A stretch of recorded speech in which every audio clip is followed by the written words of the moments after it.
નમસ્કાર વાલા વિદ્યાર્થી મિત્રો, હું વિશાલ સર વાઢેલ આપ સર્વેનું ખૂબ ખૂબ હાર્દિક સ્વાગત કરું છું આપની પોતાની મનગમતી યુટ્યુબ ચેનલ ઓશિયન કોચિંગ ક્લાસીસમાં.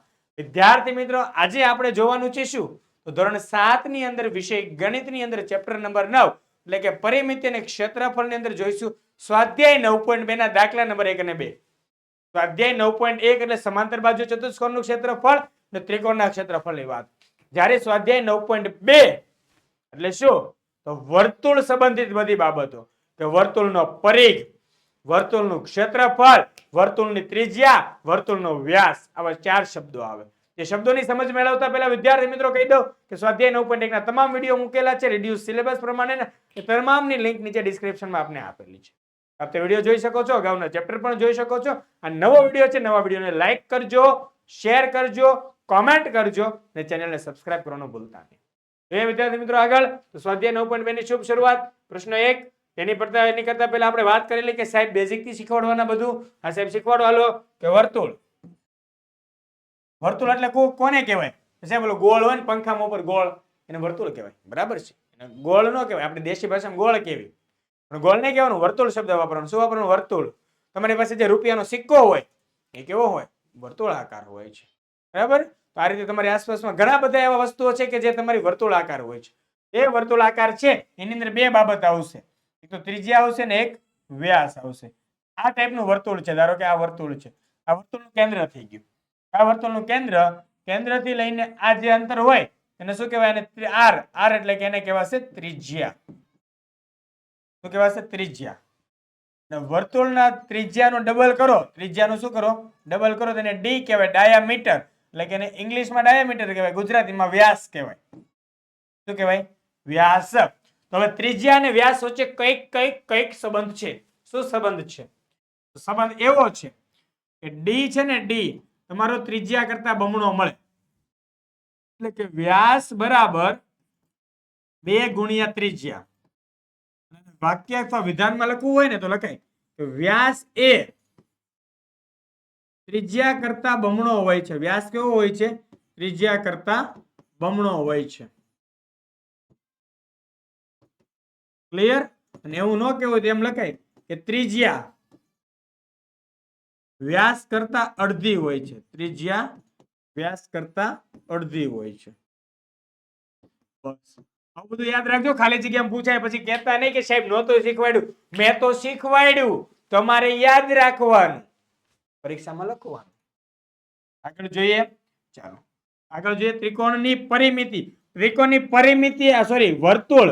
ત્રિકોણ ક્યાં? ત્રિકોણ તો 9.1 માં ગયું. 9.2 ની અંદર આવશે વર્તુળ. તો વર્તુળની પરિમિતિ. સાહેબ વર્તુળની પરિમિતિ શબ્દ નહીં, વર્તુળનો પરિઘ શબ્દ આવે. શું આવે? વર્તુળનો પરિઘ.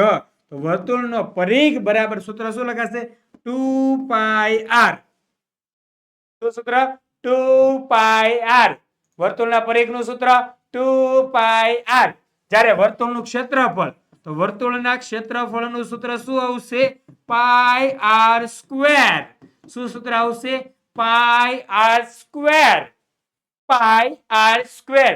શાનું સૂત્ર છે? વર્તુળના ક્ષેત્રફળનું સૂત્ર છે. ભઈલાઓ ખાસ મગજમાં બેસાડી દેજો તો યાદ રહેશે. પાઈ શું છે? એક ગ્રીક લેટર છે. તો પાઈની શોધ કોણે કરેલી? પાઈની કિંમત ક્યાંથી લઈ આવ્યા? તો પાઈની શોધ કરનાર ભારતના ગણિત શાસ્ત્રી એવા આર્યભટ્ટ હતા. પાઈ એ અવ્યાખ્યાયિત પદ છે. જોજો થોડીક પાઈ વિશે માહિતી મેળવતા જઈએ. શું છે પાઈ? તો pi is a indefinite term. It means અવ્યાખ્યાયિત પદ. પાઈ શું છે? અવ્યાખ્યાયિત પદ છે.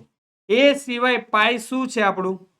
કે પાઈ, તો પાઈ એ અસમય સંખ્યા કહેવાશે. કેવી સંખ્યા કહેવાશે? અસમય સંખ્યા કહેવાશે. એના શોધક કોણ છે? આર્યભટ્ટ છે. ને સાહેબ પાઈની કિંમત કેટલી લેવાની?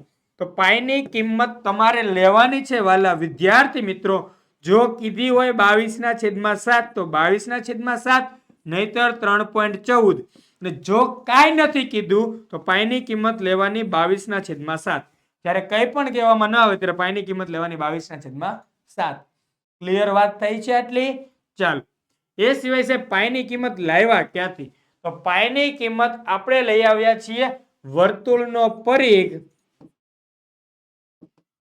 અને વર્તુળના વ્યાસ વચ્ચેના ગુણોત્તર પરથી વર્તુળના વ્યાસના ગુણોત્તર પરથી આપણને શેની કિંમત મળી છે? પાઈની કિંમત મળી છે. યાદ રાખજો. હું બધું આવું ત્રાસુ ભાંગું એટલા માટે લખું છું કે તમને યાદ રહે કે સાહેબે આવું કંઈક લખ્યું હતું, પાઈ વિશે શું લખ્યું હતું? તો વર્તુળનો પરિઘ લખ્યો હતો, છેદમાં વર્તુળનો વ્યાસ લખ્યો હતો. બરાબર સમજાઈ ગયું ભઈલાઓ? ખાસ યાદ રાખજો કે પાઈ બરાબર વર્તુળનો પરિઘ છેદમાં વર્તુળનો વ્યાસ. આવા કેટલા રિઝલ્ટ અને ઘણા બધા રિઝલ્ટ એટલે કે આવા ઘણા બધા પ્રયોગ કર્યા. એક એક વર્તુળ દોરે જાય, એનો પરિઘ ગોતે જાય, એનો વ્યાસ ગોતે જાય, વર્તુળ દોરે જાય, પરિઘ ગોતે જાય, વ્યાસ ગોતે જાય. આવા અસંખ્ય એને ઘણા બધા પ્રયોગ કર્યા. ત્યાર પછી ખબર પડી કે પાઈની કિંમત તો નહીં આવી મળે. પાઈને પછી શું થયું? દર્શાવ્યું કે ભાઈ 22/7 એટલે પાઈની ઓરિજિનલ કિંમત તો હજી સુધીમાં આપણને ઘણી બધી મળી છે લાંબી, કે જો 3.14 15 16 એમાં આગળ આગળ આગળ આગળ એટલું હાલ્યું જાય છે કે 1 લાખ આંકડા સુધી ગોતેલું છે અને હજી એની શોધખોળ ચાલુ છે. આ થઈ ગઈ બેઝિક માહિતી. ચાલો હવે શરૂ કરીએ આપણે દાખલો. વિદ્યાર્થી મિત્રો ખાસ ખાસ ખાસ હવે આવી જજો દાખલાની અંદર. ચલો આ બધું હવે અહીંયા હશે. મિટા દિયા જાતા હે. ચાલો કાઢો. હવે જોઈએ આપણે આગળ. વર્તુળની ત્રિજ્યા આપેલી છે. સવાલ નંબર 1. નીચે વર્તુળની ત્રિજ્યાઓ આપેલી છે, તેના પરથી વર્તુળનો પરિઘ શોધો. તો પાઈ બરાબર કેટલું લેવાનું છે? 22/7 લો. કેટલું લેવાનું છે? 22/7 લેવાનું છે. પાઈ બરાબર અહીંયા કહી દીધું છે, મતલબ લઈ લેવાનું છે, પૂછવા રહેવાનું નથી. ક્લિયર? વર્તુળના પરિઘનું સૂત્ર યાદ આવે ને કે વર્તુળનો પરિઘ બરાબર 2πr. શું આવશે? 2πr. ચાલો નેક્સ્ટ જોઈએ. એ એટલે નંબર એ ને 14 સેન્ટીમીટર. તો r બરાબર 14 સેન્ટીમીટર આપેલું છે. વર્તુળનો પરિઘ શોધવાનું છે. તો વર્તુળનો પરિઘ બરાબર 2πr બરાબર 2 ગુણ્યા 22/7 ગુણ્યા 14. આગળ જોઈએ તો 7 દુ 14, 7 7 ઉડી જાય. હવે હું તમને વિદ્યાર્થી મિત્રો બહુ મજાની રીત શીખવાડું. 2 દુ 4 ગુણ્યા 22 તો 22 ચોક 88 સેન્ટીમીટર. ક્લિયર? છે ક્લિયર? બહુ ઈઝી છે.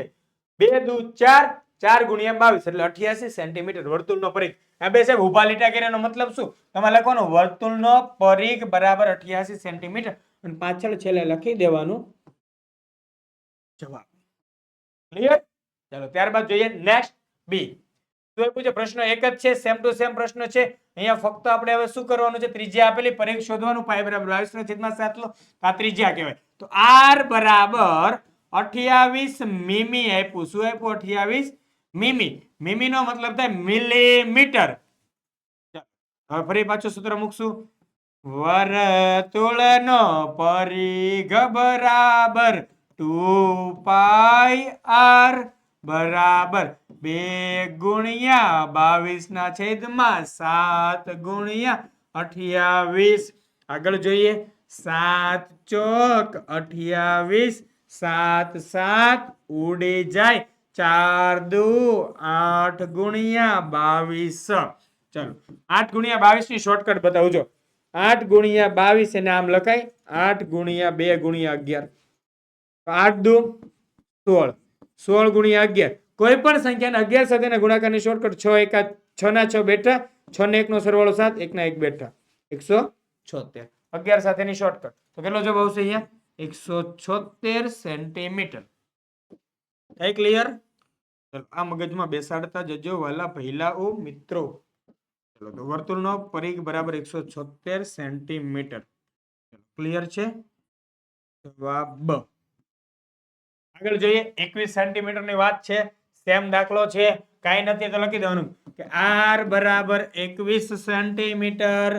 તેથી વર્તુળનો પરિઘ બરાબર સૂત્ર શું આવશે? 2πr બરાબર 2 ગુણ્યા 22/7 ગુણ્યા 21. ક્લિયર? ચાલો આગળ જોઈએ. શું આવશે? 2 ગુણ્યા 7 તેરી 21 7 7 ઉડી જાય 3 દુ 6 કેટલા થશે 3 દુ 6 ગુણ્યા 22 જોતા જજો મારી સાથે મેથડ કે 6 ગુણ્યા 22 તો 6 ગુણ્યા 22 ની શોર્ટકટ પ્રમાણે ગુણાકાર કરો તો 6 ગુણ્યા 22 6 ગુણ્યા 2 ગુણ્યા 11 6 દુ 12 12 ગુણ્યા 11 2 ના 2 બેઠા 2 ને 1 નો સરવાળો 3 1 ના 1 બેઠા તો 132 તો 6 ગુણ્યા 22 બરાબર 132 સેન્ટીમીટર ક્લિયર વર્તુળનો પરિઘ બરાબર 132 સેન્ટીમીટર આ થઈ ગયો તમારો જવાબ ક્લિયર આવડશે આવડવું જોઈએ ચલો ત્યારબાદ જોઈએ પ્રશ્ન નંબર 2 નવો પ્રશ્ન શરૂ થયો પ્રશ્ન નંબર 2 નીચેના વર્તુળોના ક્ષેત્રફળ ગણો જ્યાં ત્રિજ્યા બરાબર 14 મીમી આપી દીધું છે આપણને પાઈ બરાબર 22/7 લેવાનું છે તો વર્તુળના ક્ષેત્રફળનું સૂત્ર હજી એક વખત યાદ કરાવી દઉં વર્તુળનું ક્ષેત્રફળ બરાબર પાઈ આર સ્ક્વેર ક્ષેત્રફળ એટલે બગડી માથે ચડાવવાની આર નો વર્ગ કરવાનો પરંતુ પરિઘ એટલે બગડી આગળ લખવાની ક્લિયર આ રીતે સમજજો ચાલો જોઈએ ત્રિજ્યા બરાબર 14 મીમી તો આર બરાબર 14 મીમી ક્લિયર ચાલો તો વર્તુળનું ક્ષેત્રફળ બરાબર પાઈ આર સ્ક્વેર બરાબર પાઈ એટલે 22/7 ગુણ્યા 14 ગુણ્યા 14 ક્લિયર થાય છે તો 7 દુ 14 7 7 ઉડી જાય હવે સમજવા જેવું કે 22 ગુણ્યા 14 દુ 28 આખું ગામ ગુણાકાર કરે એની પહેલા આપણે કરવાનું છે કે 22 ગુણ્યા 28 ની શોર્ટકટ વાપરવી હોય તો સાહેબ 11 દુ 22 ગુણ્યા 2 જો 22 ના કેટલા થઈ ગયા 11 દુ 22 28 બેટા તો 28 ગુણ્યા 2 એટલે 56 ગુણ્યા 11 કોઈ પણ 56 ગુણ્યા 11 શોર્ટકટ તો 6 ના 6 બેટા 6 ને 5 11 નો એકડો વધી પડી 1 5 ને 1 6 તો કેટલા થઈ ગયા 616 બરાબર 616 સેન્ટીમીટર સ્ક્વેર તો વર્તુળનું ક્ષેત્રફળ બરાબર 616 સેન્ટીમીટર સ્ક્વેર આ થઈ ગયો તમારો જવાબ ક્લિયર ત્યારબાદ જોઈએ નેક્સ્ટ શું છે પ્રશ્ન નંબર 2 એક છે કે નીચેના વર્તુળના ક્ષેત્રફળ ગણો જ્યાં બરાબર આપણો જે ક્વેશ્ચન છે તે બેઠો છે તે ભાઈ આ પાઈ નથી આપ્યું તો શું લેવાનું ન આપ્યું ત્યારે લેવાનું 22/7 ચાલો અહીંયા વ્યાસ આપ્યો જોજો વ્યાસ આપ્યો તો d બરાબર 49 મીટર આપ્યું પરંતુ હું કહું તો r બરાબર d ના છેદમાં 2 બરાબર 49/2 મીટર r ની કિંમત કેટલી આવી 49/2 મીટર ચાલો હવે વર્તુળનું ક્ષેત્રફળનું સૂત્ર તો વર્તુળનું ક્ષેત્રફળ બરાબર પાઈ આર સ્ક્વેર બરાબર 22/7 ગુણ્યા 49/2 ગુણ્યા 49/2 અહીંયા આપણને એમ થાય કે સાહેબ 49 એટલે 7 49 7 7 ઉડી જાય 11 દુ 22 બગડી ઉડી જાય તો વધ્યું શું 11 ગુણ્યા વિદ્યાર્થી મિત્રો તમે મગજની અંદર ઉતારી દેજો કે 49 ગુણ્યા 7 કેટલા થાય તો 343 થાય યાદ રાખી લેવાનું શું યાદ રાખવાનું છે તમારા નોટના હાસ્યમાં ઉપર લખી નાખજો કે 49 ગુણ્યા 7 બરાબર 343 આ ગુણાકાર તમે જાતે ચેક કરી શકો છો બરાબર છે એટલો જ મળશે તમને 343 યાદ રાખજો પરીક્ષામાં ક્યાંક આવે તો ડાયરેક્ટ લખવા દે સમય બચે ચાલો તો 49 ગુણ્યા 7 એટલે 343 એટલે 11 ગુણ્યા 343 ના છેદમાં 2 ચલો 343 ગુણ્યા 11 કરવાનું તો કરીએ 343 ગુણ્યા 11 343 ગુણ્યા 11 તો 3 ના 3 બેઠા 3 ને 4 નો સરવાળો 7 4 ને 3 નો સરવાળો 7 3 ના 3 બેઠા કેટલા આવ્યા 3773 ના છેદમાં 2 બરાબર હવે આને 2 વડે ભાગાકાર કરવાનો તો 2 એકા 2 3 માંથી 2 જાય વધશે 1 અલગ પેન લઈ લો ચાલો 3 એટલે 3 ભાગ્યા 2 એટલે કે 2 એકા 2 2 માંથી 3 માંથી 2 એટલે વધશે 1 1 ને 7 17 8 દુ 16 17 માંથી 16 જાય વધે 1 તો 1 ને 7 17 તો 8 દુ 16 17 માંથી 16 જાય ફરી પાછા વધશે 1 1 ને 3 13 તો 6 દુ 12 13 માંથી 12 જાય વધશે 1 તે ભાઈ પાછળ કાઈ ન વધ્યું તો અહીંયા મૂકો પોઈન્ટ અને પછી મૂકી દો 0 તો 5 દુ 10 તો 1886.5 સેન્ટીમીટર સ્ક્વેર ખબર પડી આ વર્તુળનું ક્ષેત્રફળ બરાબર 1886.5 મીટર સ્ક્વેર. આ થઈ ગયો તમારો જવાબ. ક્લિયર? ચાલો અહીંયા પણ શું લખ્યું? Centimetre square. એકમમાં ધ્યાન રાખજો, આ દાખલામાં લખ્યું મીટર સ્ક્વેર, એટલે એકમ જરૂરી છે. પરિઘનો એકમ ખાલી સેન્ટીમીટર અથવા મીટર અથવા મિલીમીટર આવે, પરંતુ ક્ષેત્રફળનો એકમ મીટર સ્ક્વેર, સેન્ટીમીટર સ્ક્વેર કે મિલીમીટર સ્ક્વેર આવે. જે આપ્યું હોય તેનો વર્ગ કરીને લખવાનું છે ભાઈ. પછી કહેતા નહીં કે સાહેબે નહોતું કીધું, મેં કહી દીધું. કાન ખુલ્લા રાખીને સાંભળી લેજો. ત્રિજ્યા બરાબર 5 સેન્ટીમીટર, કે r બરાબર 5 સેન્ટીમીટર. વર્તુળનું ક્ષેત્રફળ બરાબર પાઈ r સ્ક્વેર બરાબર પાઈ એટલે 22/7 ગુણ્યા 5 ગુણ્યા 5. તો 55 25, તો 22/7 ગુણ્યા 25, તો 25 ગુણ્યા 22. જો મેં હમણાં શીખવાડ્યું તો 25 દુ 50. જોજો શોર્ટકટ વાપરજો. 22 ગુણ્યા 25, 11 ગુણ્યા 2 ગુણ્યા 25. આ બધું મનમાં કરવાનું. 25 દુ 50, 50 ગુણ્યા 11 550, એટલે કે 550. 11 પંચા 55, પાછળ લાગે મેંડું, એટલે 550/7. 550/7 સેન્ટીમીટર સ્ક્વેર. તો વર્તુળનું ક્ષેત્રફળ બરાબર 550/7 સેન્ટીમીટર સ્ક્વેર. આ થઈ ગયો તમારો જવાબ. ક્લિયર? જોઈએ આગળ. અરે વાહ, તમારા માટે ખાસ અતિ ઉપયોગી આવી ગઈ છે ઓશિયન કોચિંગ ક્લાસીસની એપ્લિકેશન કરવાની ડાઉનલોડ કરવાની લિંક આપી હોય નીચે ડિસ્ક્રિપ્શનમાં, ત્યાંથી જોઈ લેવાની. મેળવશો નીચેના તમામ સોલ્યુશન્સની પીડીએફ ધોરણ 3 થી 12 ના બધા જ વિષયના સમજૂતી, સ્વાધ્યાય, સ્વાધ્યાયન પોથી, પ્રશ્ન બેંક, અસાઇનમેન્ટ, પ્રશ્નપત્ર, બીજું ઘણું બધું અદ્ભુત ભરપૂર લાભો વિદ્યાર્થી મિત્રો આપને મળી રહ્યા છે. તો ભૂલ્યા વગર લાભ લેવાનું ચૂકતા નહીં. ઓકે દોસ્તો, મિત્રો, ફ્રેન્ડ સર્કલ, ફ્રેન્ડ્સ ઓફ ફ્રેન્ડને પણ શેર કરી દેજો.